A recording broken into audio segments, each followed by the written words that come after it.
Hi, everyone. Welcome to The Hydrant. With me this week is Joy Honer. Thank you for doing this. I appreciate it. 100%. I'm really excited to chat, and it's been a while, so it's going to be really nice to connect. It has been a while. It's great to see you again. Joy is the director of alumni at FHE Health, and it's Florida House Experience, which I never knew. Now, FHE Health is a nationally recognized, duly accredited mental health and addiction treatment facility offering safe, effective, medically integrated behavioral health care to revitalize brain function and restore health to patients and their families. It's a residential and outpatient facility. Joy's been doing this for over 30 years. I mean, at a bunch of different treatment centers all over the country, and different aspects of the addiction recovery and wellness world. On a personal note, just because I know she has over 40 years of sobriety herself, which is a marvelous landmark, one day at a time. And aside from that, she's a licensed Zumba instructor. So we'll talk a little bit about that as well. So just to add a little. So I have to imagine that given the current state of the world and the pressures and the pandemic and the opioids that are flooding the market, your industry has probably been a little busy the past 10 or 15 years. Absolutely, Jim. Obviously the opioid epidemic, the mental health crisis that came with, being locked down for so long. A lot of that definitely has impacted people's outreach, but at the same time, I'm an end person. So, Right. This and that, it doesn't have to be this or that. So, and we've raised awareness of mental health issues. We've raised awareness of substance use disorder. People are more transparent about their recovery and their use history. And people are more transparent with their mental health struggles, and not just celebrities and those people we see. And that's also, that's valid. That's their experience and they're being honest, but also even neighbors and friends. Like, for instance, my son, who's 27, he's had his direct circle of young men that he met in high school over the years have been engaged in some sort of mental health services. The young people nowadays are having more conversations around that. They're seeking help, and honestly, back when I was young, but truthfully, back when I was young, we didn't talk about this stuff. We didn't talk about it. Right. And I find myself at this stage of life saying the same thing. Back in my day, it just comes up all the time. But I know.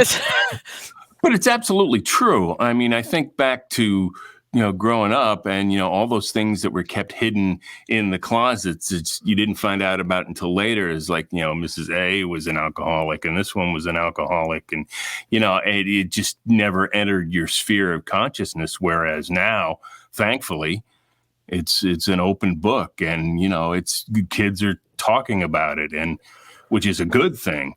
The tough thing is that they're constantly bombarded with, it seems like there's a new drug or a new something, like the pandemic. Here's some more pressure for you.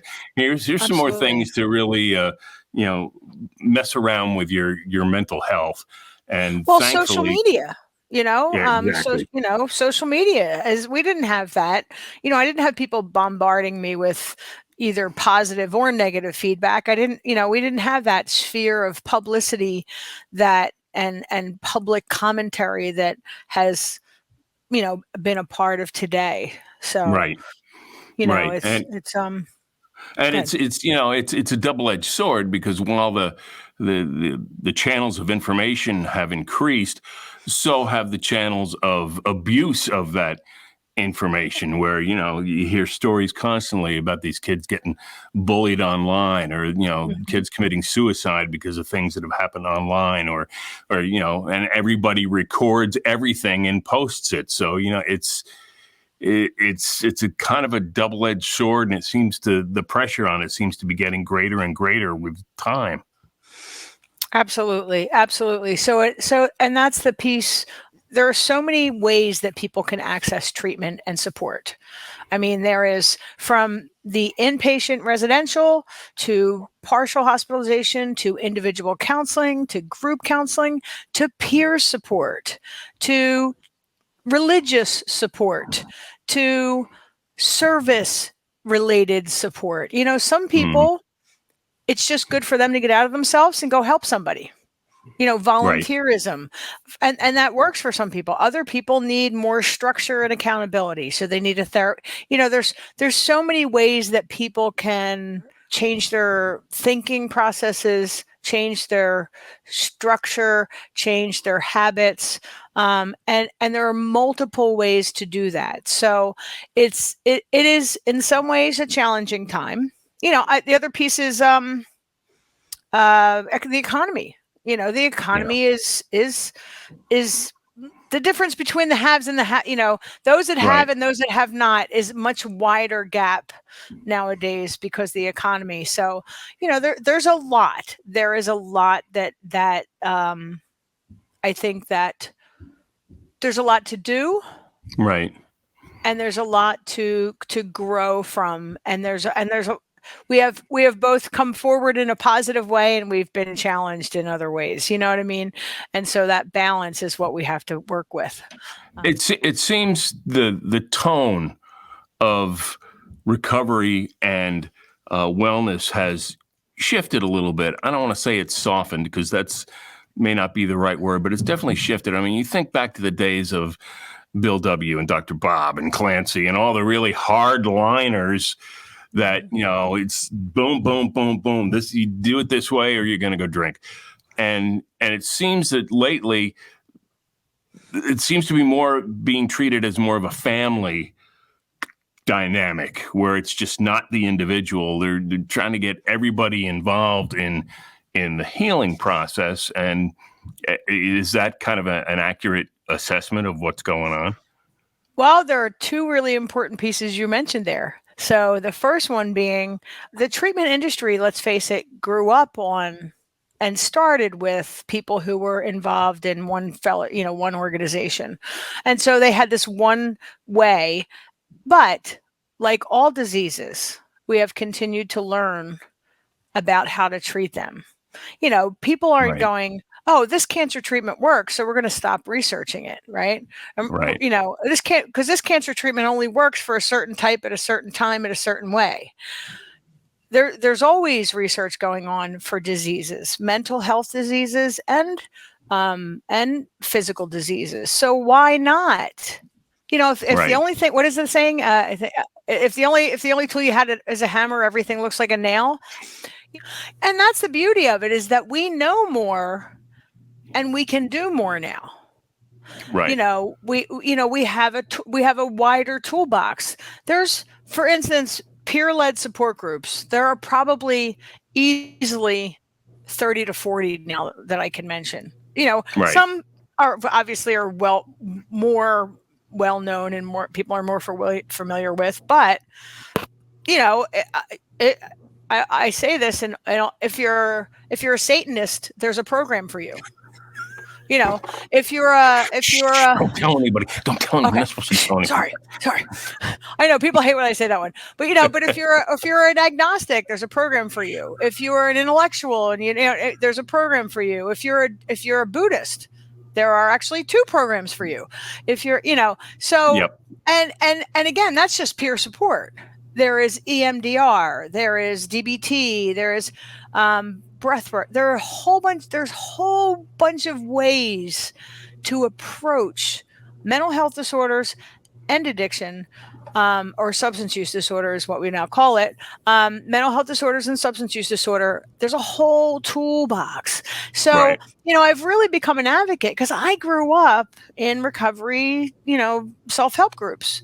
And I grew up in, and I love them. They gave me a way to manage and get well, and I still operate in that mindset. How can I be of service? Take responsibility for myself. self-examine, and there's all sorts of validity. I was talking about it softening, but there's still all sorts of validity in that approach that those Absolutely. groups took. That getting out of yourself and being of service and being responsible for things. That's the cherry on top of the cake, as far as I'm concerned. Exactly. But it's the flip side for me. As long as I've been in recovery, has always been one. It's important for me to say, while it's dangerous to return to using, this is a chronic disease, and people do that. Right. I don't want anyone to think that people who struggle or stumble in their attempts to be in recovery, and they're finding their way and they're figuring out which works, and they may return to using or may not. Like, don't give up hope and keep trying, because 42 years that has been put together 3 months at a time is still 42 years. So don't ever, while I'm very grateful and feel like in some ways very, very lucky that I got one thing right. I didn't do a lot of things right, but that was one thing so far that I've gotten right. I also am very mindful of not wanting people to get discouraged, especially when your loved one struggles, and Right. keep encouraging them to work towards the solution. Don't give up on them and say, well, you can't get it together, because this might be the day they get it together. Yeah. So I always have to kind of throw that out there, because I am I am really, really blessed. I am, and I think that's what I very easily can touch the gratitude that I have that relates to my recovery. Like, Right. it's right there, because it's real and it's genuine. And I know that my life was significantly changed because of the path that I was given and the gifts that I was given in recovery. So, and that's probably the single biggest thing that any of us in recovery, and I shouldn't say that as a group, I should just talk about myself, but accessing that gratitude. And you were talking about 42 years, grateful for 42 years, 3 months at a time. To me, for the person that's struggling, 24 hours is just as big a landmark as 42 years. Because, hey, look what you did. You made it 24 hours. And you can just keep going on that, one step at a time. And you're human, and nobody's perfect, and that's the way it goes. Exactly. I know a woman that was Narcan 14 times. And today she's a wife and a mother, and in recovery and alive, because that 14th, people didn't say after the 13th time, oh, well, she doesn't deserve this. Why, that 14th time stuck. For those who may not know, explain what Arcan is. Oh, Narcan is it reverses opioid overdoses, so it gives a person the chance to breathe. It's like an AED for substance use. So it's and honestly, I strongly encourage anyone who has any interaction with I carry it. I carry it, and I think it's a life-saving tool. It gives people another chance. So Narcan reverses the effects of opioids. It is strictly opioids. So it's not for alcohol. It's not for any other substance, but it will save somebody's life. It will prevent or reverse a life-threatening overdose. Right. And you're starting to see more and more commercials about that on particularly on the public stations, that they're starting to pay attention to that and throw some ads up there, which is really cool to see. All right, let's talk about something that's connected to all of this. How did you get into Zumba? Well, I got connected. I got connected to Zumba by taking a Zumba class in a gym. And in fact, my one friend who was taking it at a YMCA said to me, You got to try this. You're going to really love it. I have always loved dance. I have always loved to dance. And I like exercise, but to me, I call it the treadmill. Getting on a treadmill is just not my gig. You know what I mean? I'll do it if I have to. I have actually run the Disney marathon, the Disney half marathon, the Disney 10K, only for Disney. Trust me, I don't run for Mickey. I don't anybody but Mickey. But but it's not my thing. And so I started taking Zumba, and within a year of taking it, the woman that was teaching the class, Michelle, she's like my Zumba mom. She said, maybe you should get licensed. You really love doing this. You seem to have fun doing it. And Jim, I'm animated. Like for me to get in front of a class, I might be a little shy, not, just a little reserved. She was like, you have the personality for it. And, the thing that there are a couple things that I love about Zumba, and they do speak to my recovery in some ways. So one is, for me, music is spiritual. There's a component that touches me in a way that creates joy and connection. And I think music is spiritual. And so I was really drawn to that piece of it, that it celebrates life. And the second piece has to do with being a female, and it's about body image. So Zumba is for everyone. I'm a short, chubby 59-year-old woman. I don't look like, I'm not sure. I can't even say who, tall, thin. You're a normal looking person. I'm a normal looking human. Exactly. I look like everybody else, or lots of people that I know. And yet, when I get into Zumba, I have no sense of, I love my body and have no sense of shame. And I say that because, dude, we shake our asses. Can I say that on? Can I say that on here? Okay. Like we shake. I mean, I'm a 59-year-old woman who can twerk. I'm just saying. Okay. Now I'm sure you have not met lots of those, but I am one of them. And Zumba well, you can just kind of rock me to sleep tonight with that image. Exactly. So Latin dancing is very sexy, and Zumba does world dancing. I mean, they do African rhythms, Bollywood, Indian, soca, Caribbean. So there's all kinds of, and that's the other piece that I fell in love with Zumba about, is that, here I am at the time, I live in Florida now, but at the time I was living in rural Pennsylvania, and there were all these women that came to my class that never heard of Daddy Yankee.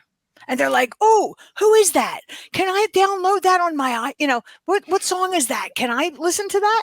It's kind of funny. I mean, lots of people know who Daddy Yankee is, but, most people in Wernersville, Pennsylvania did not know Daddy Yankee, trust me, or even what reggaeton is. So, so I also like the fact that Zumba Fitness introduces people to cultures and music and languages that they would not otherwise, be attracted to.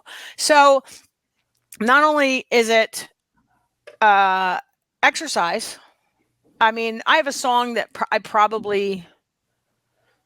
I'm thinking about 50 squats, maybe. There's in one song, some of it's not, some of it's dancing. Look at Jim's face. I love it.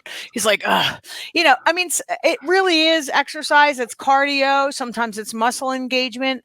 The muscle memory stuff, like the fact that you're not always doing everything at the same time in the same way, is really healthy. So there's just a lot of reasons why this was attractive to me.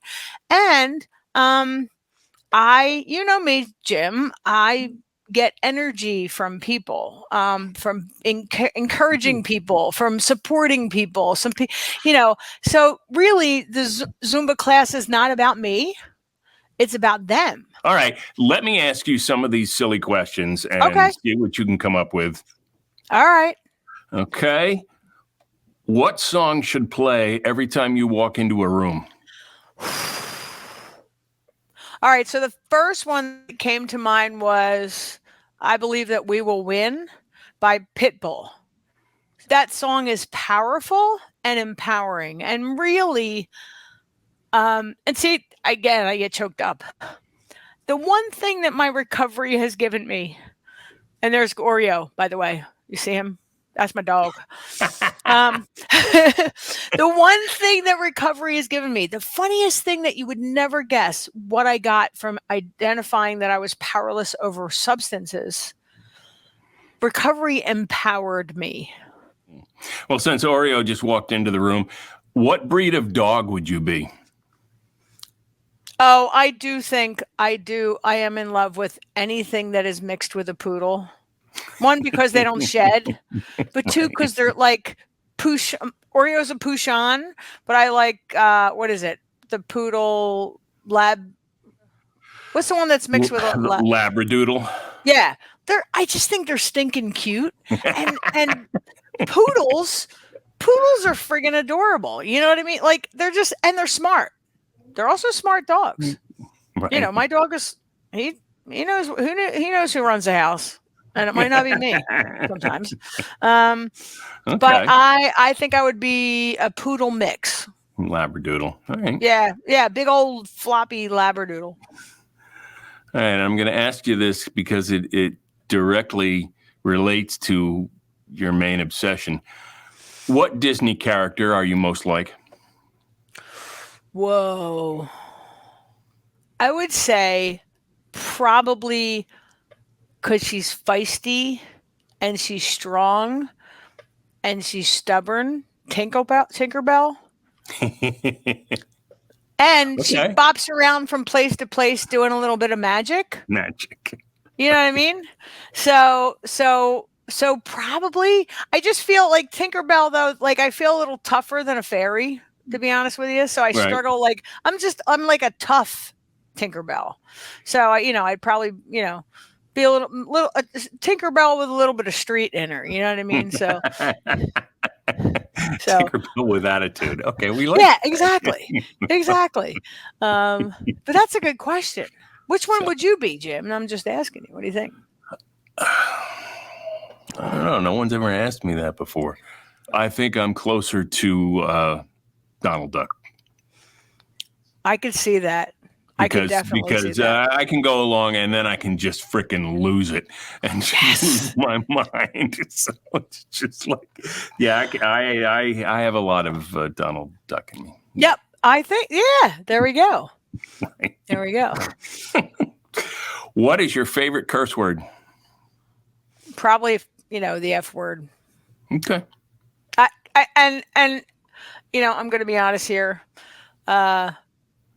If you drive with me, you'll hear me say it. I realized like driving with my wife. It's just really. Like, oh God, it's just like the story I tell everyone is that we were driving through Manhattan, and I was driving, and she was like leaning out the window, screaming at people who were like in the way, and I'm like, "You're gonna get us killed." Well, I have learned to like just keep the words inside, like I say them, but in my car, I don't roll. I try even not to give finger, it's a little dangerous these days to do that. I really want to, but a lot of times I just have a narrative. Like, really? Did you really get your license? Why did somebody give you, and I'll just like have this narrative for them. If you were an ice cream flavor, what would you be? Well, my first thought was Rocky Road, and I have no idea why, because I'm not even, I was just thinking because it was a bunch of different things. But then, I settled on mango because I am a little bit sassy. You know what I mean? I think all that Zumba has given me a little bit of a Latino flair. I am not by any means Latino, but I like the islands. I like Caribbean. I love all things Disney. So I've been to many Disney cruises, to many Caribbean islands. And there's that mango coconut kind of flavors would be, I think, my vibe, so to speak. Who would play you in a movie about your life? Who is the one that did the oh my gosh, I can't remember. I love her. And actually, people used to say it like years ago that we kind of looked alike. It was she was in the one movie where she had an apartment in New York City and there was a safe room. I can't remember her Jodie name. Foster? Yes. I think Jodie Foster could play me. Yeah, I had someone else pop in my mind, but that works. Oh, really? Who? I got to know now. Melissa McCarthy. Oh my God. I love it. I love it. She cracks me up. Yep. You're right. You're right. Energy wise. Yep. Yep. Here's a good one for you. What advice would you give yourself at age 15? At this point in my life now, I have no regrets about how things happened because they really turned out really beautifully. I definitely made some poor choices in my early life, hence the reason why I got into recovery so quickly, so early. Because I don't think I would have made it to 21, to be honest with you. But I would say this, and I think this is still that advice, is don't spend time worrying about what others think of you. Spend time worrying about what you think of you. At the end of the day, and I think the recovery coin says, to thine own self be true. At the end of the day, I'm the person that has to look in the mirror and be okay with what I'm doing and sometimes I'm not going to be people's vibe and they're not going to be mine. We're not that, but where I struggled, and I think that part of what, I not only did work around my substance use, but I also come from a family where there was addiction. So I learned to be a people pleaser in order to kind of avoid certain things. I developed this wonderful radar that let me kind of, and I learned in recovery, I had to put that down. That was not healthy for me. I actually literally probably got sober more because I was a people pleaser than I wanted to be sober. I didn't want to disappoint my sponsor. I didn't and so it was good. My pathology was very helpful in the beginning. Sometimes the things, that's the thing about wellness and growth, right? Is that things that are helpful and that serve us eventually sometimes don't. And that's why this process of saying, of self-reflection is helpful, because the things that got me sober are not the traits that help me get sober in early recovery or get into early recovery aren't traits that I could carry through to sustain it. Because I had to learn how to say no. I had to learn how to stop people pleasing. I had to learn to be able to be more assertive for myself. But in the beginning, those exact things are what made me keep showing up. All right, I'm going to ask you a couple things here that are either or kind of questions. I'm going to give you two things, and you just tell me what your preference is. Okay.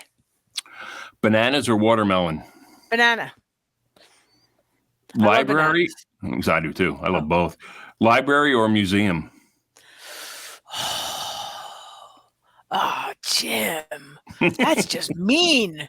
That's like mean.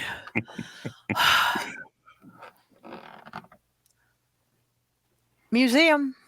Art wins. Okay. Toilet paper, over or under? Oh, are you kidding? Over. I don't know what's the matter with people. Go ahead. The number of people that are just absolutely militant about this is just mind-blowing to me. It's great. And it doesn't matter which side of the argument you're on. It's a pretty... They're militant. Yeah, it's that's hilarious. That is hilarious. Oh, my gosh. Amusement park or day at the beach?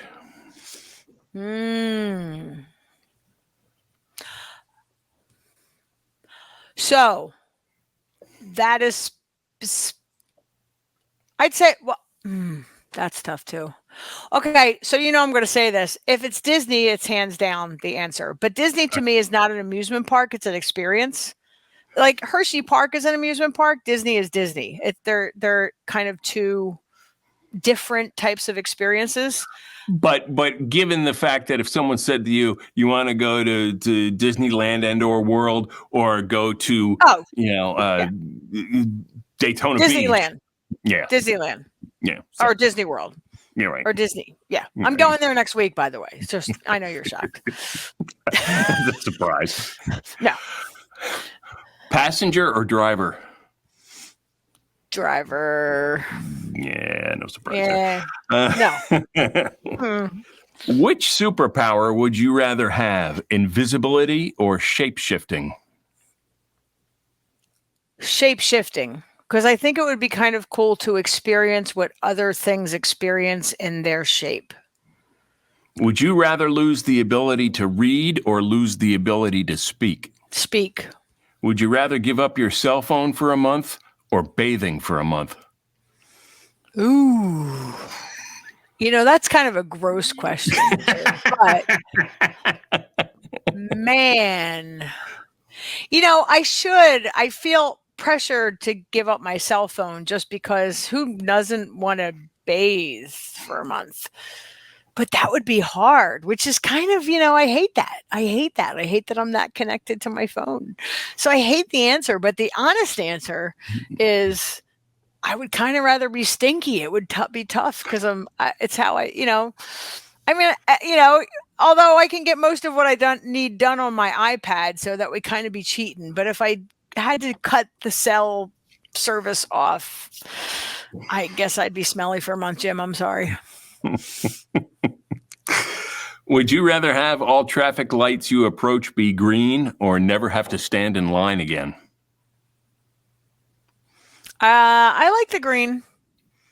I think probably because I'm in Disney, because I'm a Disney fanatic, I am really used to being in line. I have developed coping skills, strategies. I have numerous games on my cell phone. I have headphones. There's also a game where you put the phone up and people guess, like it's almost like yes. Yeah. I've seen people play. Yeah. So I've managed to navigate standing in line and just like creatively, developed. But that's only because of my Disneyness. It's right. Would you rather have to eat only liver for the rest of your life or be forced to watch an episode of Keeping Up with the Kardashians every day? Okay, so I'm just playing numbers here. If I have to watch one episode, I'll deal with it reluctantly, but I cannot. I'm a foodie and I can't eat one thing. I couldn't do that. So I would have to put up with the Kardashians for an hour if that was the sacrifice that I got for being able to eat a variety of things. Gotcha. Understand. Yeah. Would you rather have one wish granted today or 3 wishes granted in 10 years? Can I wish for more wishes? There's always one wise ass in every I know. crowd. I'm a smart ass. Right? It's true.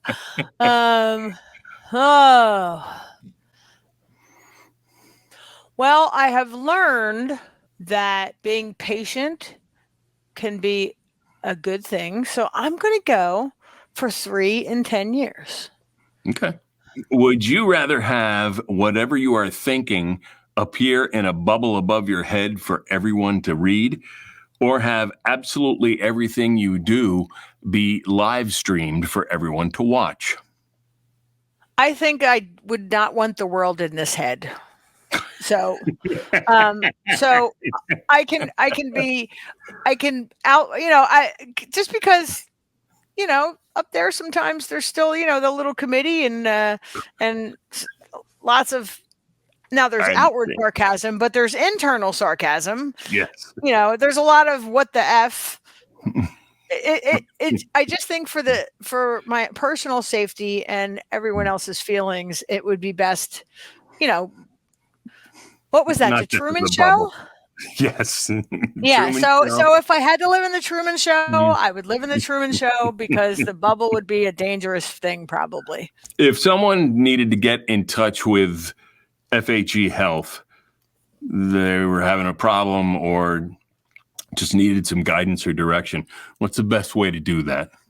833-591-1578. That's 833-591-1578. And the website is FHErehab.com. So it's FHErehab.com. And that is for both mental health and substance use disorder. We also have a second program that works with insurance. So some of this is private pay or I don't know if you know this, but we have an amazing first responder program called Shatterproof. And we have, and it's a specific program. It's not a track. It's not like they go into other populations. It's for first responders, military, police, firemen, those folks who, emergency doctors, like those folks who have dealt with kind of crisis related relationships, especially in their jobs. And so we have Shatterproof. We also have some neurological neurostimulation stuff. So we do addiction treatment, we do mental health treatment, or our Sunlight program is the program that works with insurance. So that's the program that works specifically with all the major insurances. Thank you for doing this. I appreciate it. It was really good to talk to you, Jim. So I was happy. When you asked, I was just really happy. Thanks for listening, everyone, and we'll see you again next time on The Hydrant.